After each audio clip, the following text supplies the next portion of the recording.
untuk suara. HP-nya untuk suara. Bisa dengar toh? Bisa, Pak. Ya.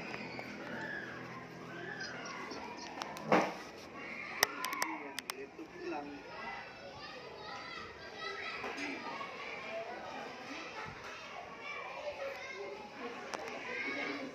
Oke Bapak Ibu, jadi saya ulangi lagi dari dalam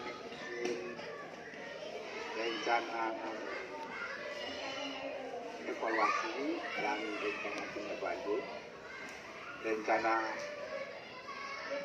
refleksi akhir dan rencana tindak lanjut ada berbagai cara. Nah, tapi di sini kita langsung saja menggunakan yang ada di Banajar 9 itu 31 menggunakan metode STAR, situasi, konten, aksi, refleksi hasil dan perubahan. Ini yang sudah pernah saya sampaikan kemarin pada awal PPL itu. Jadi saya membangun lagi supaya habis ini Bapak Ibu bisa membacakannya, mempersiapkannya supaya setelah itu kita bisa melakukan diskusi. Jadi ini tinggal mengisinya. Jadi di situ ada lokasi. Lokasi itu kan sekolah tempat Bapak Ibu melakukan PPL. Lalu lingkup pendidikan itu sekolah dasar. Tujuannya ingin dicapai itu terkait dengan PPL yang sudah Bapak Ibu lakukan. Ya. Jadi misalnya ada 2 aksi, PPL 1, PPL 2, aksi 1, aksi 2 itu. Jadi aksi 1 yang Bapak Ibu sudah buat berangkat pembelajaran itu diperhatikan dari Bapak Ibu identifikasi masalah awal itu. Lalu Bapak Ibu membuat perangkat pembelajaran. Tapi di situ solusi yang akan dilakukan itu apa? Sebagai contoh di sini untuk aksi 1 saya bilang di sini bahwa aksi 1 itu untuk meningkatkan hasil dari mahasiswa. Ada juga mungkin mau melihat ini kan itu meningkatkan hasil dari mahasiswa. Misalnya Ibu Desi bilang meningkatkan belajar siswa pada konsep pecahan bilangan. Atau Ibu Sudiati bilang meningkatkan hasil belajar siswa pada konsep apa? Sistem pencernaan misalkan sesuai dengan Bapak Ibu rencanakan itu. Atau juga bisa saja mau melihat, mau meningkatkan motivasi belajar. Itu berdasarkan perencanaan yang sudah Bapak Ibu buat. Jadi seperti itu. Jadi itu tujuan yang ingin dicapai. Aksi 1 apa, aksi 2 apa. Penulis yang itu di sini kebetulan saya suka namanya Lexi, jadi saya taruh saja tulis. Kalau Bapak Ibu misalnya Ibu Subianti ya taruh saja Ibu Subianti. Nah gitu. Terus tanggal PPL 1 itu kapan? Kan tanggal aksinya itu kan. Lalu tanggal aksi 2-nya itu kapan? Terus untuk pengisian situasi, Bapak Ibu itu akan diserahkan ke aksi. Nah, kata kuncinya ini ada pada yang saya blok ini. Kata kuncinya. Jadi kondisi yang menjadi latar belakang masalah. Mengapa praktik ini penting untuk dibagikan apa yang menjadi peran dan tanggung jawab Anda dalam praktik ini. Akhirnya terkait dengan PPL itu. Jadi dasarnya itu latar belakang masalahnya itu apa. Maka makanya saya di sini memberikan contoh ini menurut saya. Jadi sebenarnya kata kuncinya itu Abang mau tes di mana? untuk Mau tes di menulis mana? tulis saja Bapak Ibu. Setelah itu baru diedit. Jadi yang ada di otak pikiran Bapak Ibu terkait dengan masalah yang sudah Bapak Ibu identifikasi itu, Bapak Ibu menulis kira-kira situasinya tersebut yang menjadi latar belakang masalah itu seperti apa. Lalu ditulis saja di Bapak Ibu. Nah, lalu setelah ditulis baru diedit. Oh, sudah benar kalimat-kalimatnya. Jadi sini contoh yang saya tulis di sini, saya tulis bahwa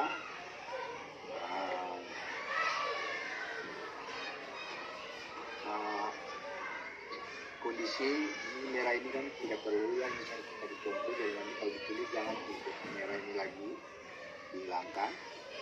Jadi misalkan saja ini contoh. Jadi contohnya itu Bapak Ibu bisa untuk ini saya tulis terkait dengan bagaimana meningkatkan belajar.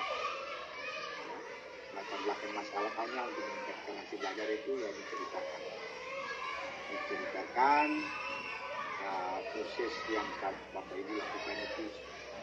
Bapak Ibu ingat kembali lagi proses identifikasi masalahnya itu seperti apa, situasi yang terjadi itu seperti apa. Bapak Ibu tuliskan. Jadi saya tulis ini sebagai contoh bahwa pembelajaran terkait terjadi ini komunitas mengakibatkan hasil belajar. Faktor-faktor yang dilakukan saya yang saya lihat itu adalah sangat jelas. Terus tambahkan lagi kondisi atau situasi ini yang terjadi yang di atas itu itu diperburuk dengan pembelajaran dilakukan oleh guru dengan penyebab hasil belajar siswa ada itu apa saja, ada media, ada metode, ada media, model pembelajaran, siswa belajar malas, itu diperburuk dengan misalnya guru punya pembelajaran dilakukan oleh guru dengan media pembelajaran yang belum menarik, penggunaan pendekatan model metode pembelajaran konvensional. Nah, sekarang kita sudah masuk ke kurikulum Merdeka Belajar ya. Kondisi-kondisi yang terjadi tersebut, ya misalnya saya tambahkan di sini bahwa untuk Senjadi kapan PMP? Biar senjadi. Saya ungkapkan di atas. Untuk minimalisir kondisi situasi yang lebih supaya tidak terkendali dalam pembelajaran, maka ini kesimpulan sementara dari situasi ini apa yang akan dilakukan atau jalan keluarnya adalah dengan menerapkan pembelajaran yang aktif dengan media pembelajaran yang sesuai dengan karakter materi dan karakteristik. Jadi untuk menjawab ini meningkatkan belajar itu bagaimana? Ini contoh aksi satu. Yang ini nanti dihapus kalau isi jangan tahu ini. Lalu aksi kedua. Aksi dua ini tujuan yang dicapai apa?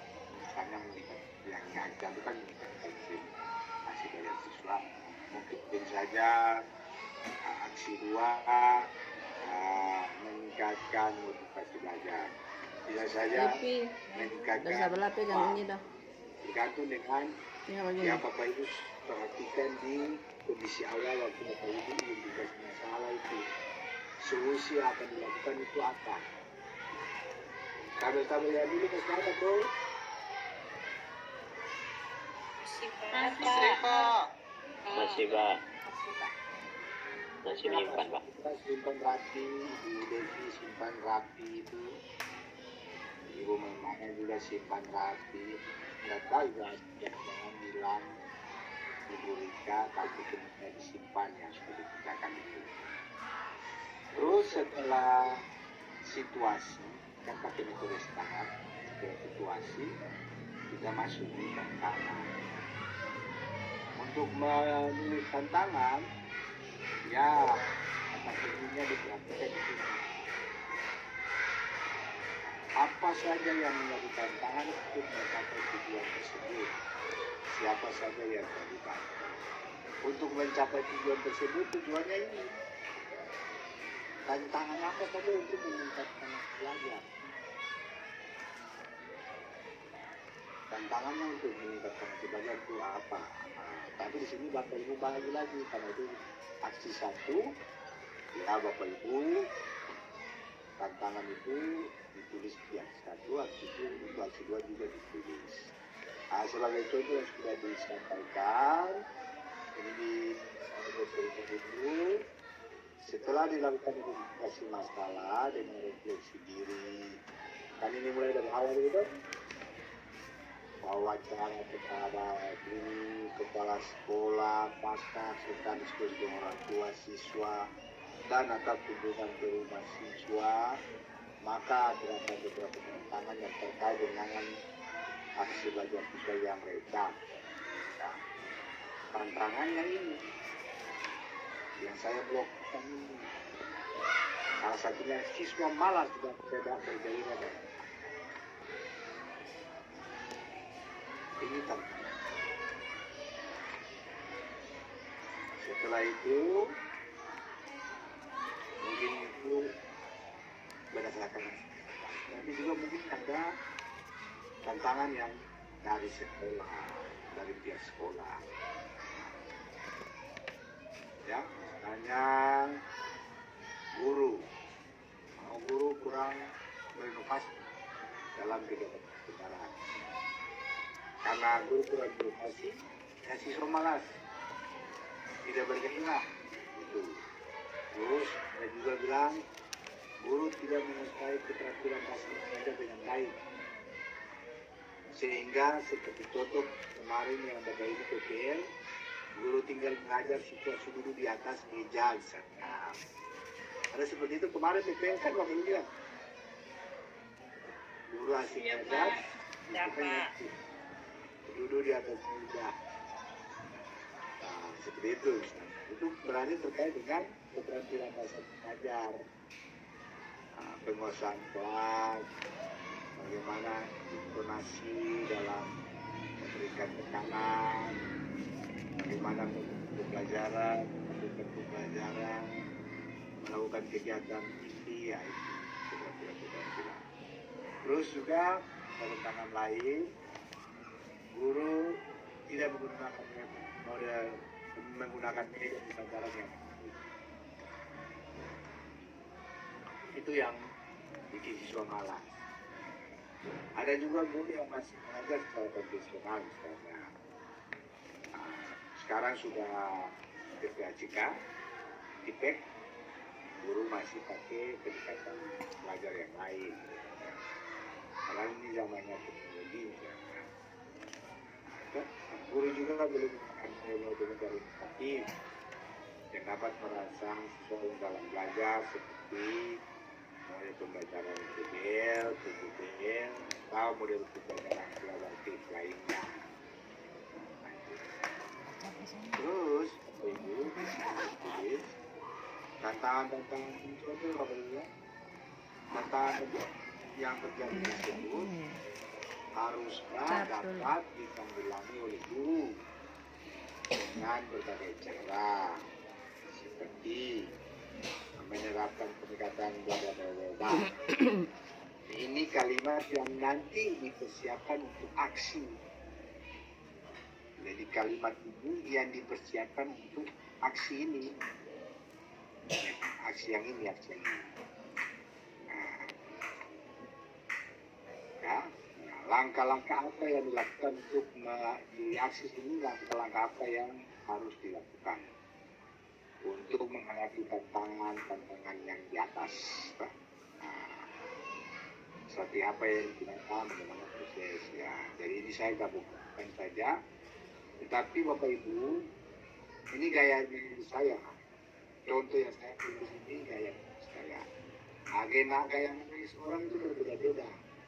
Tapi bukan gaya menulis dari kaki ke kepala, tapi harus dari atas ke bawah kan begitu.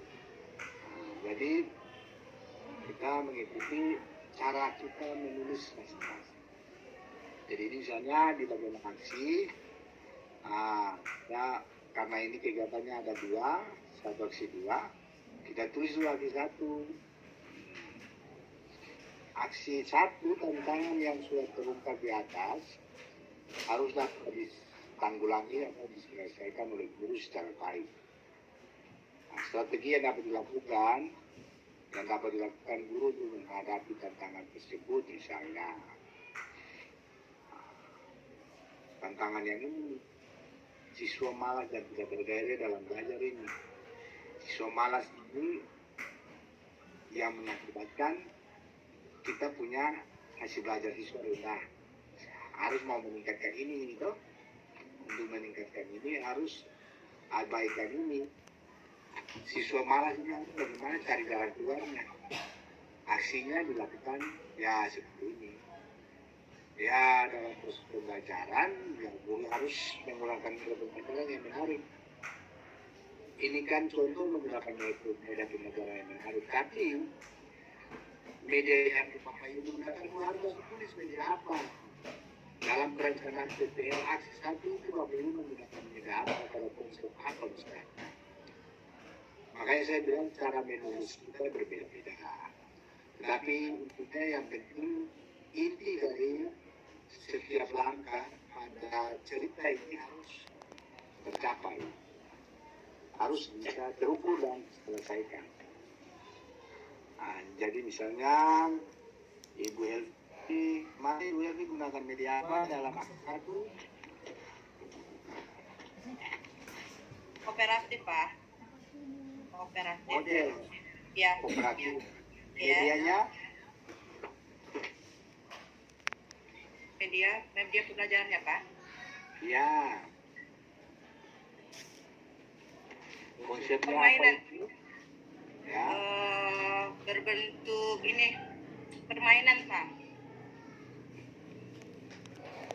Kalau Ibu Helvi, media yang digunakan aksi satu, Pak, kalau aksi satu menggunakan model PBL, Pak. ya media pembelajaran apa? Media pembelajarannya kemarin PPT, terus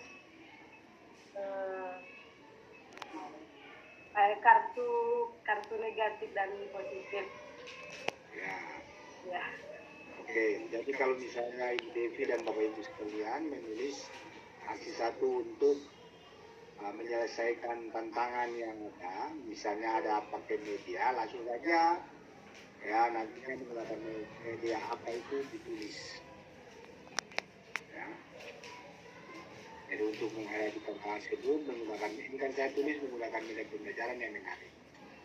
Nah, yang menarik itu yang menurut Bapak Ibu yang sudah di aksi satu lakukan itu. Nah, misalnya apa? Bisa ceritakan tentang media itu di sini. Nah, di sini dan jelaskan tentang media pembelajaran yang Bapak Ibu gunakan tersebut. Jadi gunakan tersebut ya jelaskan di sini. Terus kalau misalnya Ibu menyelesaikan itu ada juga menggunakan pendekatan pembelajaran, ada saintifik, ada TPACK atau titik itu, ya Bapak Ibu sampaikan lalu jelaskan pendekatan pembelajaran yang disebut. Ini yang namanya refleksi.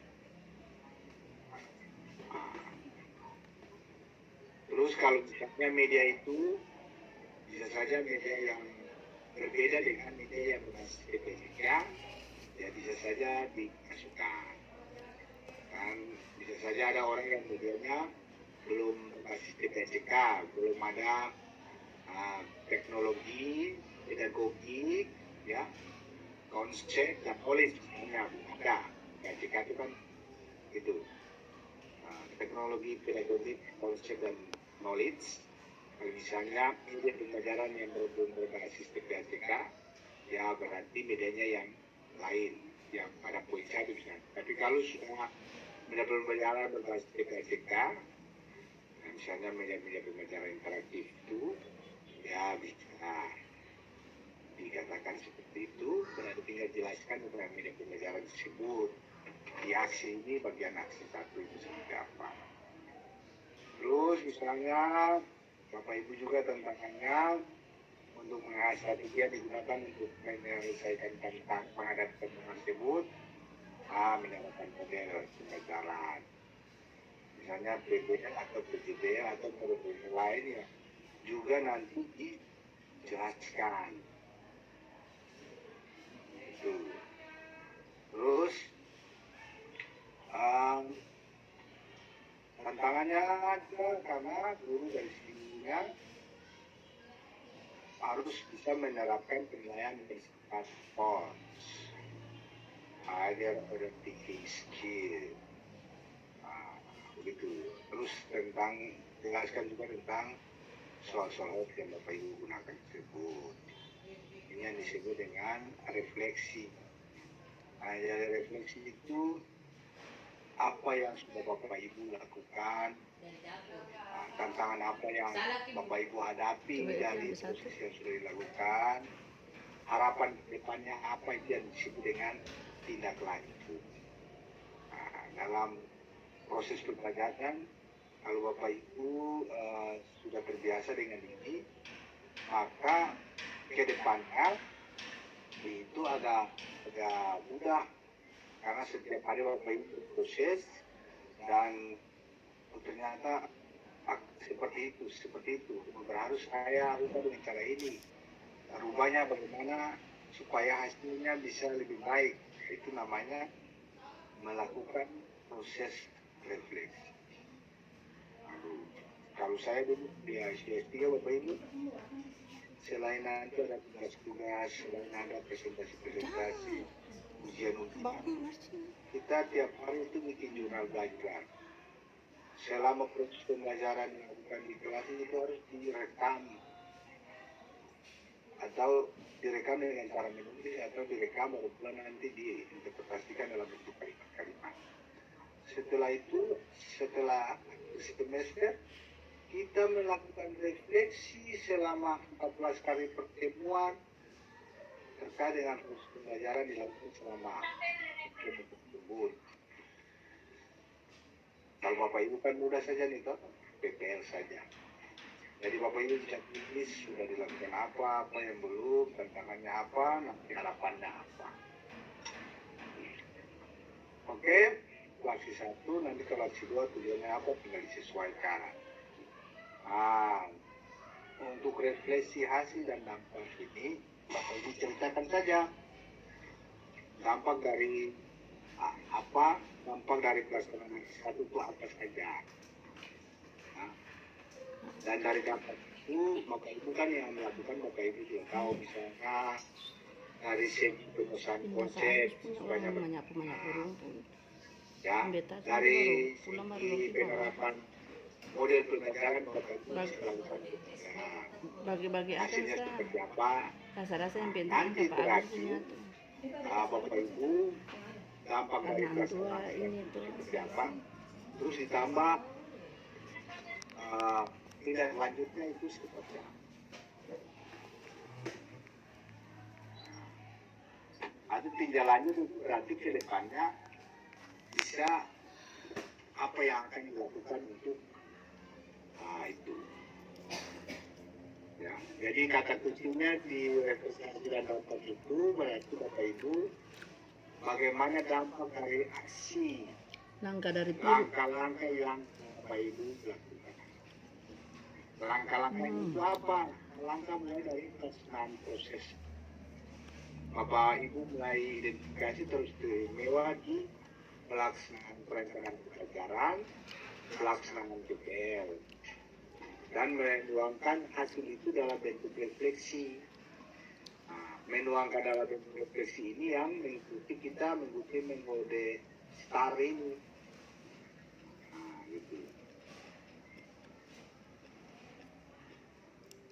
Atau selain bagaimana juga ada apa? Bagaimana respon orang lain terkait dengan strategi yang dilakukan. Respon-respon kan Bapak Ibu biasa kolaboratif di elemen situ, Bapak Ibu kan bisa kalimat-kalimatnya dituangkan di dalam dan Nyampe terlalu masak. pelaksanaan aksi. Terus apakah keberhasilan ya apa yang menjadi faktor keberhasilan? Jadi Bapak Ibu cerita saja. Dari cerita itu apakah mungkin keberhasilan sering berdiskusi, sering bertanya, ya faktor-faktor yang membuat kita berhasil itu apa? Nah itu ditulis saja. Nanti ketika Bapak Ibu tulis, kita diskusikan pada pertemuan berikut. Setelah itu ternyata keliru harus begini. Nanti setelah kita diskusikan dari yang sudah Bapak Ibu buat, diperbaiki, baru diupload lagi. Dipahami? Pak Suhendra? Ya, Pak. Pak, paham Pak? Pak, paham. Boleh tanya, Pak? Sebentar. Oh. Jadi proses refleksi ini intinya itu pada apa yang sudah Bapak Ibu rencanakan, apa yang sudah Bapak Ibu laksanakan, lalu dituangkan itu dalam bentuk alur cerita mengikuti metode STAR. Nah, gitu. Ibu Devi goyang-goyang kepala, Pak Asri juga goyang-goyang kepala, Pak Suhendra tongkat kepala. Ibu Maimana senyum manis. Ya, Agak susah kayaknya Pak. ya. Tidak ada yang susah Bu, yang susah itu pikiran kita. Oke, sudah. Mau bertanya, monggo silakan. Saya Pak Prof. Monggo Inggris. Ya, untuk di bagian aksi tadi Pak Prof, aksi. Di sini. Ya, nah di RPP saya itu kan penerapan pendekatannya cuma menggunakan saintifik. Berarti di situ cukup saintifik. Ya betul, Ibu. Gimana Pak Prof? Ya betul. Ya, itu rencanakan itu. Oh, gitu. Terus kemudian di hasil akhir tadi juga Pak Prof, berarti di situ yang dijelaskan metode dan pendekatan kita yang misalkan saintifik, metode dan pendekatannya saja ya Pak Prof ya. Jadi kalau misalkan dalam RPP itu kan ada model yang digunakan, ada media yang digunakan, ada pendekatan yang digunakan, ya, yang dijelaskan. Kalau misalnya soal host, ya saya sudah menyalakan soal host, ada soal host itu contohnya apa, diceritakan saja di sini. Contohnya juga ya Pak Prof ya. Nah, Oh iya. itu kan nama juga jelaskan tentang soal host. Nah, kan gitu.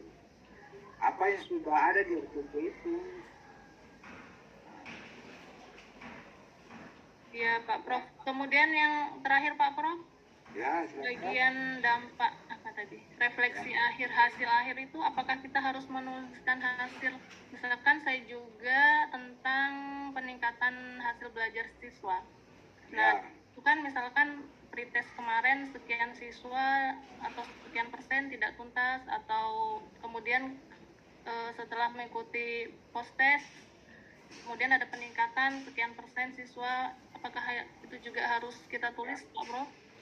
Dampak dari pelaksanaan aksi ini harus memperhatikan ini aksi-aksi yang sudah dilakukan itu. Nah, jadi kalau misalnya soal juga pretestnya taruh, semuanya ditaruh. Karena bagaimana dampak dari aksi yang Bapak Ibu lakukan. Misalnya model, media, kode, semua dijelaskan. Terus bagaimana respon? Nah, respon ini bisa saja, yang tadi saya bilang, respon ini bisa saja Bapak Ibu lihat Bapak Ibu punya les yang kolaboratif, diskusinya itu bagaimana? Nah, Termasuk respon masukan dari Pak Prof dan Bu Ota kemarin ya Pak? saya silakan saja. Kan refleksi hasil dan dampak. Nah, refleksi hasil ini kan hasil yang sudah Bapak Ibu lakukan. So, merefleksikan apa yang sudah. Lalu dampaknya ini terkait dengan proses pembelajaran di dalam kelas, terkait dengan siswanya, terkait dengan ibu sendiri. Nama juga refleksi. Refleksi itu terkait merefleksikan punya orang, tapi yang di sini kan merefleksikan diri sendiri apa yang sudah ibu lakukan, waktu ibu lakukan. Kan poin ini sekali ini yang Bapak Ibu lakukan, bukan orang lain. Merefleksikan apa yang sudah dilakukan. Oke. Untuk lebih mudah, Bapak Ibu melihat contoh-contoh banyak di internet, ada di Master Google, itu busuk. Iya Pak. Oh, iya Pak. Nah, jadi yang saya sudah sampaikan, refleksi hasil dan apa itu ceritakan hasil dari itu yang sudah dilakukan itu seperti apa, dampak pada orang lain itu sendiri apa. Kalau misalnya ternyata pembelajaran yang dilakukan siswanya itu terjadi peningkatan hasil belajar, itu kan dampak dari proses yang sudah dilakukan. Nah, bisa sudah lanjut, tindak lanjut ke depan. Apakah mau kita mempertahankan model metode yang digunakan atau kedepannya seperti apa, ditulis lagi. Nah gitu. Terus ada faktor-faktor yang lain juga selain yang sudah dilakukan. Mungkin saja ada faktor-faktor lain selain yang dilakukan mungkin di rumah. Ada tambah-tambah belajar lain, sehingga mereka tambah hasil belajar meningkat. Kan Ibu yang melakukan proses selama pembelajaran itu, Ibu paham sekali tentang, paham sekali tentang proses pembelajaran yang dilakukan. Dong di rumah yang main paman pandawang tuh. Tuangkan saja, tuangkan saja ke dalam refleksi. Oh sudah, kalau sudah jangan deh. Sudah. Setelah dituangkan, ini kalimatnya. Terangkan dia jadi dan. Nah, pada intinya dituangkan saja karena prinsipnya tidak ada yang sempurna. Ya, sempurna itu hanya milik Tuhan. Kita ingin mendekati supaya jangan keliru, salah, berbohong atau menipu. Tapi kita tidak sempurna, berarti kita melakukan yang terbaik mengikuti kaidah-kaidah ilmiah yang ada. Sudah, Ibu Sud dan yang lain, ada lagi yang bertanya? Sudah Pak, terima kasih Pak Prof. Ibu, silakan bertanya.